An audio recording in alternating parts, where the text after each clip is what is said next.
कुणबी प्रमाणपत्राबाबत शिंदे आणि अजितदादांचं मोठं वक्तव्य समोर आलंय। एकनाथ शिंदे आणि अजितदादा कुणबी प्रमाणपत्र घेणार का असा सवाल आता उपस्थित होतोय। पत्रकारांनी विचारलेल्या प्रश्नाला शिंदे आणि अजितदादांनी उत्तर दिलंय।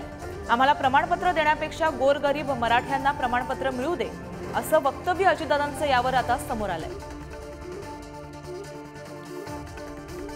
पृथ्वीराज चव्हाणांनी त्यांच्या भाषणात सांगितलं काल आणि मला वाटतं बसून दादांनी किंवा कोणीतरी त्यांना विचारलं की तुम्ही कुणबी सर्टिफिकेट घेणार आहे का, त्यांनी स्पष्ट नाही सांगितलं। तुम्ही आणि अजितदादा कुणबी सर्टिफिकेट घेणार आहे का?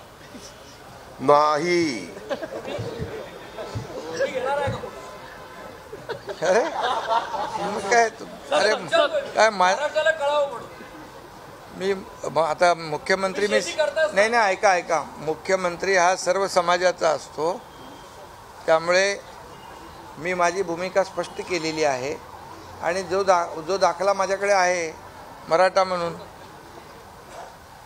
मला त्याच्याबद्दल तुम्हाला एक सांगायचं आहे की आम्हाला कुणबी सर्टिफिकेट मिळण्यापेक्षा मराठा समाजामध्ये गरीब वर्ग जो आहे त्यांना पहिल्यांदा कुणबी सर्टिफिकेट देण्याच्या करता हे शासन कटिबद्ध आहे।